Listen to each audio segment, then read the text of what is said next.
सबका साथ सबका विकास, सबको जोड़ करके चलने से कैसे परिणाम आते हैं, हमने करके दिखाया। बात ये भी सामने आ रही है कि जो वोटिंग प्रक्रिया है वो आप क्या मानते हैं कि इट्स अ राइट और अ ड्यूटी? एक बार महात्मा गांधी जी को एक सवाल पूछा गया था कि व्यक्ति के मूलभूत अधिकार क्या है। तो महात्मा गांधी ने बड़ा उत्तम जवाब दिया था। उन्होंने कहा था, व्यक्ति के मूलभूत अधिकार नहीं होते हैं, व्यक्ति के मूलभूत कर्तव्य होते हैं। और जब हम अपने कर्तव्यों को निभाते हैं तो अपने आप दूसरे के अधिकारों की रक्षा उसमें निहित होती है। सबके अधिकारों की रक्षा उसी में है कि आप अपने कर्तव्यों का पालन करें। अगर हम अपने कर्तव्यों का पालन करते हैं तो लोकतंत्र की रक्षा भी उसी में है।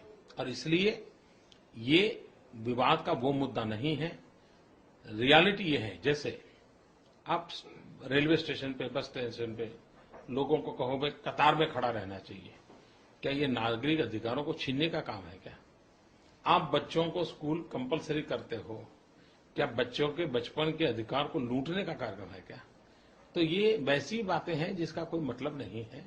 दरअसल ये है कि अब तक तो हमारे लोकतंत्र में एक कमी महसूस होती है। कमी ये क्या है, इसको और ध्यान देने की जरूरत है। शुरू में शायद नहीं दिया होगा, अब जरूरत है। अभी मान लीजिए किसी चुनाव में 10 लोग खड़े हैं, इसका मतलब ये हुआ कि मतदाताओं के लिए इन 10 में से पसंद करना है। हम उसको पसंद करने के लिए मजबूर करते हैं, कंपेल करते हैं।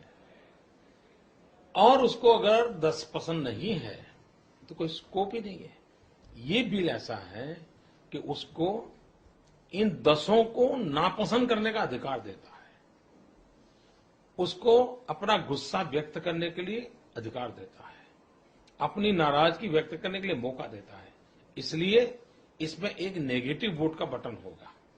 जिसको कहेगा वो कहेगा कि जितने लोग खड़े हैं, न मुझे व्यक्ति पसंद है, न मुझे दल पसंद है, न मुझे इनकी नीतियां पसंद है, इसलिए मैं इन सबको रिजेक्ट करता हूं। मैं समझता हूं इसके कारण देश की राजनीतिक दलों पर दबाव आएगा कि भाई क्या कारण है कि आपकी ऐसी कैसी नीतियां हैं कि देश के इतने परसेंटेज वोट नागरिक आपको स्वीकार करने को तैयार नहीं है। ये पहली बार होगा और इसलिए देश के राजनीतिक दलों के लिए भी एक बहुत बड़ी जिम्मेवारी का कारण बनने वाला है। जहां तक राइट ऑफ एक्सप्रेशन का सवाल है, क्या लगता है ये उसका हनन है? ये एक्सप्रेशन के लिए अवसर देता है।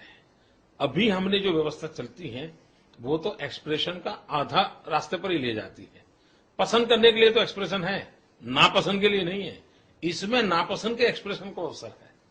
विपक्ष का सीधे तौर पर आप पर यही आरोप है कि आपने पूरी तैयारियों के बिना जल्दबाजी में इस अमेंडमेंट को विधानसभा में पारित किया है, क्योंकि इसमें किसी भी तरह की सजा की अभी तक प्रावधान नहीं किया गया है। पहली बात है कि बिल पास होता है, बिल को सजा के साथ जोड़ना नहीं होता है। और सजा शब्द भी मैं समझता हूं जरा ज्यादा है। रेगुलेटरी व्यवस्था होती है। और मान लीजिए आप कूड़ा कचरा बाहर फेंकते हैं और आपको आपके कोई जिम्मेवारी आती है, इसको सजा कहेंगे क्या, क्रिमिनल एक्ट कहेंगे क्या? तो ये मैं समझता हूं बिल्कुल ही विकृत सोच है। ये कैसा होगा? सब लोग बैठेंगे, सभी दल के लोग बैठेंगे, सब अपने सुझाव देंगे कि भाई इसकी रेगुलेटरी व्यवस्था क्या हो। जैसे मान लीजिए इसमें तय किया जाए कि भाई आप अगर नई कार खरीदने जाते हो तो आपको पिछले चुनाव में वोट दिया था कि नहीं, उसका पर्चा दिखाओ, आप खरीद सकते हो। आप मोबाइल फोन खरीदने जाते हो तो आप अपने पिछले चुनाव में वोट दिया था कि नहीं दिया था, उसका पर्चा दिखाओ, आपको कार्ड मिल जाएगा। ये ऐसी रेगुलेटरी व्यवस्था है। ये इसलिए सजा शब्द शोभा नहीं देता है। इसलिए कोई कहता है कि सजा, तो ये उसकी विकृति नजर आती है। और तीसरी बात है कि हमने लोकतंत्र में आज स्थिति क्या है, लोग कहते हैं कि चुनाव में खर्चा बहुत हो रहा है। खर्चा किस चीज का होता है? आखिर मतदान के लिए तो होता है। इसके कारण चुनावी खर्चा कम हो जाएगा। चुनावी खर्चा ज्यादा होता है, इसी के कारण तो लोग कहते हैं कि ब्लैक मनी आता है, मूढ़ीपतियों का चुनाव पर प्रभाव होता है। देश के धनपतियों को से चुनाव को मुक्त कराना है, लोकतंत्र को मुक्त कराना है। तो यही रास्ता है कि धनपतियों की कुछ नहीं चलेगी, पैसों का जोर नहीं चलेगा, मतदान सब करेंगे तो स्थितियां बदल जाएगी।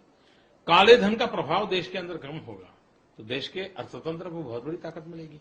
इसके कारण कई बड़े बड़े लाभ होने वाले हैं देश के लोकतंत्र। सबका साथ सबका विकास, सबको जोड़ करके चलने से कैसे परिणाम आते हैं हमने करके दिखाया है।